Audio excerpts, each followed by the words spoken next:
மீனம் ராசி அன்பர்களே, இந்த ஆடி மாதம் என்ன பலன் எப்படி இருக்க போகுது அப்படின்னு பார்க்கும் பொழுது, உங்கள் ராசிநாதன் என்று சொல்லக்கூடிய குரு பகவான் 5ஆம் இடத்துல பூர்வ புண்ணிய ஸ்தானம் பஞ்சம ஸ்தானத்தில் அமர்ந்து கொண்டு உச்ச பலத்தோட வலிமையாக இருக்கார். ராசி அதிபதி வலிமையாக இருந்து ராசியை பார்க்கிறார், உங்களை பார்க்கிறார்.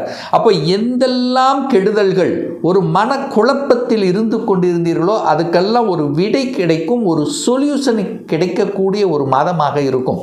ஏற்கனவே இந்த மீனராசி என்பவர்களுக்கு 7.5 சனியில் ஜென்ம சனி ஓடிக்கொண்டிருக்கிறது. ஏதோ ஒரு வகையில் ஒரு திருப்தி இல்லாத தன்மையை மனதளவில் ஏற்படுத்தி கொண்டிருக்கும். சார் என்ன சார் பண்ணோம், மனசு எதையோ நினச்சி வருத்தப்பட்டு இருக்கும், எல்லாமே இருக்குது ஆனால் இல்லாத மாதிரி ஒரு ஃபீலிங்ஸ் இருக்கும், அல்லது அலைச்சல் திருச்சல் டென்ஷன் ப்ரெஷரோடு இருக்கக்கூடிய தன்மை. என் பேச்சை கேட்கவே மாட்டேங்கிறாங்க, வேலைப்பளு அதிகமாக இருக்குது.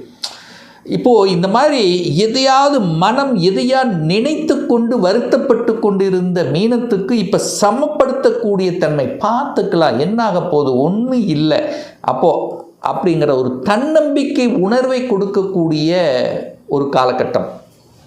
சார் எப்படி சார்னா, ராசி அதிபதியோடு சூரியன் சேர்ந்துட்டார். சூரியன் தான் தன்னம்பிக்கைக்கார கிரகம். அப்போ தன்னம்பிக்கை என்பது வலுப்படுத்தக்கூடிய ஒரு மாதமாக இந்த மீனத்துக்கு அமைய இருக்கிறது.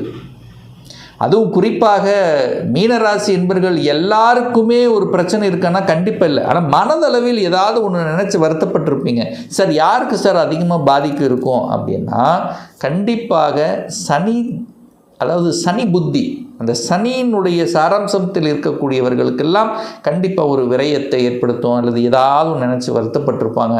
அல்லது சூரியனுடைய புத்தி நடந்து கொண்டிருக்கின்றவர்கள், அல்லது சுக்கிரனுடைய புத்தி அதனுடைய தொடர்பு இருக்கக்கூடியவர்களுக்கெல்லாம் கண்டிப்பாக எங்கேயாவது ஒன்று நினச்சிட்டு, இல்லை தொழிலை செஞ்சு அங்கே கொஞ்சம் கடனாக இருக்குது, இல்லை பணம் எங்கேயோ கொடுத்து வச்சுருக்கேன் அந்த பணம் வரமாட்டேங்குது, கடன் ஆகி போச்சு, என்ன செய்கிறதுன்னு தெரியல, இப்படி எல்லாம் ஏதோ ஒன்று, அல்லது உறவுகள் சார்ந்த விஷயத்தில் ஏதாவது ஒரு குறை, என் பேச்சை கேட்குறதில்ல, ஒரு சண்டை வருது, ஒரு கருத்து வேறுபாடு வருது, ஒரு சின்ன சின்ன விஷயத்து கூட ஏதாவது ஒன்று மனசு ஏதாவது நினச்சி வருத்தப்படுது. ஸோ இதெல்லாம் இப்போ போக்கக்கூடிய சமப்படுத்தக்கூடிய ஒரு மாதமாக இந்த ஆடி மாதம் கண்டிப்பாக இருக்க போகுது. தன்னம்பிக்கை கொடுக்கும். நெகட்டிவ் விஷயத்துக்குள்ளே மட்டும் இந்த மீனராசி என்பவர்கள் கண்டிப்பாக போகக்கூடாது. இதை மட்டும் ஆழமாக மனதில் வச்சுக்குங்க. ஏன்னா சந்திரன் தான் பாதிக்கப்படுது. சந்திரன் என்பது மனசு பாதிக்கப்படுது. அப்போது சந்திரன் மேலே இப்போ சனி பகவான் உட்கார்ந்துருக்கார். அப்போ சந்திரன் என்கின்ற மனதுக்கு மேலே ஒரு இருட்டு கிரகம் உட்காரும்போது மனதை மறைக்கிறது, மனதை தடை செய்கிறது, மனம் குழப்பமடைகிறது.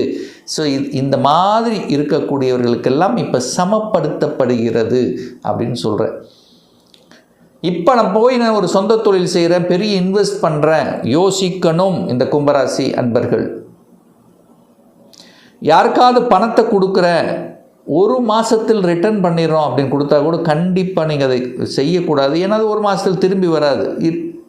ஒரு 2 மாதம் 3 மாதம் 4 மாதம் அதனால் நினச்சி ஒரு இது. ஸோ இது மாதிரி யாருக்காவது ஜாமீன் கையெழுத்து போடுறது கண்டிப்பாக கூடவே கூடாது. அதாவது நெகட்டிவ் என்று உங்களுடைய உள் மனது எதை சொல்கிறதோ அதை கண்டிப்பாக செய்யக்கூடாதுங்கிறத மைண்டில் வச்சுக்கோங்க இந்த மீனராசி என்பர்கள். சார் வேலை மாற்றம், உத்தியோக மாற்றம், ஊர் மாற்றம், இடமாற்றம், இந்த மாற்றங்கள்லாம் வருது, இது ஏற்றுக்கலாமா? என்ன வருதோ அதை அப்படியே ஏற்றுக்கிறது நல்லது என்பதை மைண்டில் வச்சுக்கோங்க. வேலை மட்டும் கோபப்பட்டு ஆக்ரோஷப்பட்டு விட்டுவிடக்கூடாது அப்படிங்கிறத ஆழமாக மனதில் பதிவு வைத்துக் கொள்ளுங்கள். எப்படி இருந்தாலும் திருப்தி இருக்காது, ஏதோ ஒரு குறை இருக்கும். நல்லதே நீங்கள் செய்தாலும் ஒரு குறையை சொல்லி கொண்டு இருப்பார்கள். அதாவது என்ன சொல்ல வரேன்னா, வேலை மட்டும் விட்டுறாதீங்க. அப்படி மாறணுமா, இன்னொரு வேலையை அமைச்சிக்கிட்டு மாறுங்க இந்த மீனராசி என்பர்கள். ஸோ இந்த வேலை ஒரு நல்ல மாற்றம் கிடைக்குமா? சார் எனக்கு ஒரு 2 மாதமாக வேலை இல்லை, இந்த மாதம் நான் எதிர்பார்க்கலாமா? கண்டிப்பாக எதிர்பார்க்கலாம்.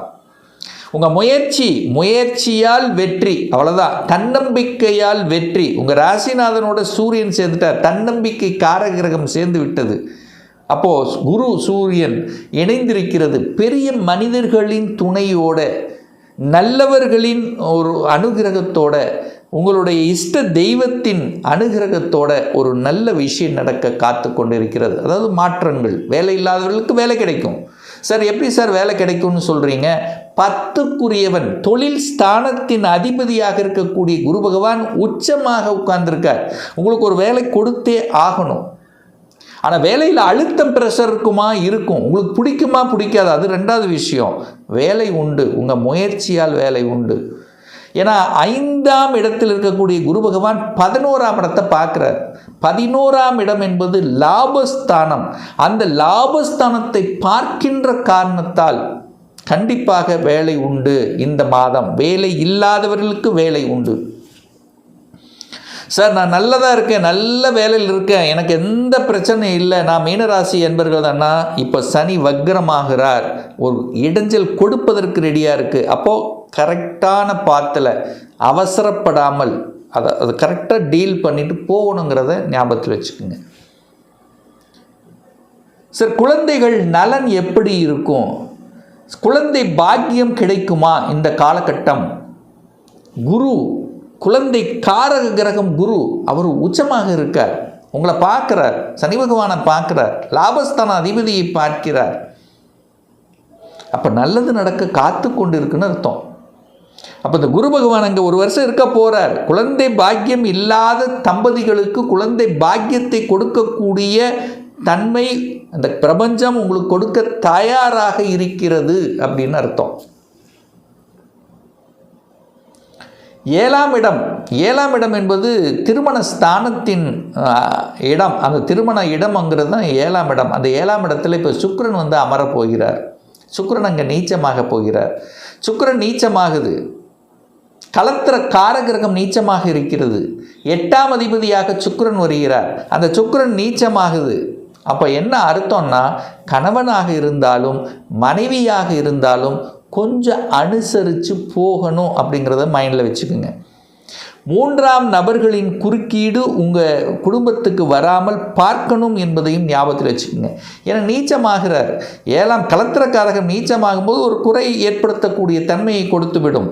அப்போ ஈகோ கிளாஸு, அதாவது சின்ன சின்ன கருத்து வேறுபாடு வராமல் இந்த மீனராசி என்பவர்கள் பார்த்து கொள்ள வேண்டும். சார் வெளியூர் வெளி மாநிலத்துக்கு போகலான்னு நினைக்கிறேன், அதுக்கான அனுமதி கிடைக்குமா? அதுக்கான தன்மை உண்டா? ராகு 12ல் தான் உட்கார்ந்துருக்கார். தாராளமாக வெளியூர் வெளி மாநிலம் அந்நிய தேசம் சென்று வரக்கூடிய தன்மைகள் பாக்கியங்கள் நிச்சயமாக உண்டு அப்படின்னு சொல்லுவேன். ஏன்னா செவ்வாய் பகவான், செவ்வாய் தான் உங்களுக்கு பாக்கியத்தை தரக்கூடியவன் செவ்வாய். அந்த செவ்வாய் 9ஆம் இடத்தை பார்க்கிறார். தன் வீட்டை தானே பார்த்து வலுப்படுத்தக்கூடிய அமைப்புங்கிறது செவ்வாய்க்கு உண்டு. அப்போ ஒரு பாக்கியம் கிடைக்க காத்து கொண்டிருக்கிறது. மனதளவிலும் உள்ளளவிலும் உணர்வு சார்ந்த விஷயங்கள், அதாவது அகம் சார்ந்த விஷயத்தில் ஒரு கஷ்டத்தை கொடுக்குமே தவிர பொருளாதார ரீதியில் உங்களுக்கு கண்டிப்பாக தனவரவு, பொருளாதார விருத்தி கண்டிப்பாக உண்டு. பட் அது கையாளுகின்ற விஷயத்தில் தான் கவனமாக இருக்கணுங்கிறத சொல்ல வரேன். அப்போ பாக்கியம், தன பாக்கியம் உண்டு. ஏன் உண்டு? செவ்வாய் 9ஆம் இடத்தை பார்க்குறார். 9ஆம் அதிபதி 9ஆம் இடத்தை பார்க்குது. குரு 11ஆம் இடத்தை பார்க்கிறார். இயற்கையாகி இறைவன் கொடுத்த அந்த அனுகிரகத்தின் வாயிலாக நன்மை நடக்க காத்து கொண்டிருக்கிறது. 5, 9, 11, 1 அப்படியே டச் ஆகுது. அப்போ ஏதோ ஒன்று உங்களுடைய ஆசைகள், எண்ணங்கள் பூர்த்தியாக போகிறது. கஷ்டங்களை கொடுத்து கொண்டிருந்த ஒரு விஷயம் இப்போ அதிலிருந்து விடுதலை பெறப்போகிறது. ஏன்னா சனி பகவான் வக்ரமாகிறார். எப்போ வக்ரமாகிறார்? இந்த ஆடி மாதம் 16ஆம் தேதி சனி பகவான் வக்ரமாகிறார். அப்போ ஆடி 16க்கு அப்புறம் அப்படியே கொஞ்சம் சேஞ்சஸை எதிர்பார்க்கலாம் இந்த மீனராசி அன்பர்கள். கடன், நோய், எதிர்ப்பு, பகை, வம்பு, வழக்கு, கோர்ட்டு கேஸ், நெகட்டிவ் விஷயத்துக்கு கண்டிப்பாக போகக்கூடாது. இதை வந்து ஸ்ட்ராங்காக எடுத்துக்குங்க. உள் உணர்வு, உங்கள் உள் மனசு என்ன சொல்லுதோ அதை மட்டும். கண்டிப்பாக உங்களுக்கு 2 மனசு இருக்கும். மேலோட்டமாக ஒன்று இருக்கும், உள்ளே ஒன்று சொல்லணும். அந்த உள் மனசு என்ன சொல்லுதோ அதை செஞ்சு பாருங்கள். இந்த காலகட்டம் உங்களுக்கு சரியாகவே அமையும். ஸோ நல்ல மாற்றத்தை கொடுக்கக்கூடிய திருப்பத்தை கொடுக்கக்கூடிய, சேஞ்சஸை கொடுக்கக்கூடிய ஒரு நல்ல மாதமாக இந்த ஆடி மாதம் அமையிருக்கிறது மீனராசி அன்பர்களுக்கு. இன்னும் ஒரு துல்லிய பலன் 2026 எப்படி இருக்க போகுது, உங்களை பற்றி கம்ப்ளீட்டாக தெரிஞ்சுக்கணும், ஒரு பர்சனல் கன்சல்டேஷன் எடுத்துக்கணும், ஒரு சுயஜாதகம் பார்க்கணும் என்று விருப்பப்படக்கூடிய அன்பர்கள் டிஸ்பிளே தெரியக்கூடிய நம்பருக்கு வாட்ஸ்அப் மூலியமாகவோ ஃபோன் கால் மூலியமாகவோ தொடர்பு கொண்டு நேரடியாகவோ அல்லது ஆன்லைன் மூலமாகவோ அப்பாயின்மெண்ட் பெற்றுக்கொண்டு கன்சல்டேஷன் எடுத்துக்கலாம். நம்முடைய அலுவலகம் கோயம்புத்தூரில் அமைந்துள்ளது. அதாவது கோயம்புத்தூரிலிருந்து மேட்டுப்பாளையம் செல்லும் வழியில் வெள்ளக்கிணர் பிரிவு அன்னபூர்ணா ஹோட்டலுக்கு பக்கத்தில் அமைந்துள்ளது. பிரியர் அப்பாயின்மெண்ட் வாங்கிட்டு நேரடியாக கன்சல்டேஷன் எடுத்துக்கலாம். நம்முடைய சேனலை நீங்கள் ஃபஸ்ட்டு டைம் பார்ப்பவர்கள் என்றால் மறக்காமல் சப்ஸ்கிரைப் பண்ணிக்கிங்க. பக்கத்தில் இருக்கக்கூடிய பெல் பட்டன் மற்றும் ஆல் நோட்டிஃபிகேஷனை கிளிக் பண்ணும்போது நான் போடக்கூடிய அடுத்தடுத்த பதிவுகள் உங்களுடைய நோட்டிஃபிகேஷனில் வந்து சேரும். மீண்டும் ஒரு நல்ல பதிவில் உங்களை சந்திக்கும் வரை உங்களிடமிருந்து விடைபெறுவது உங்கள் அஸ்ட்ராலஜர் டாக்டர் சதீஷ்.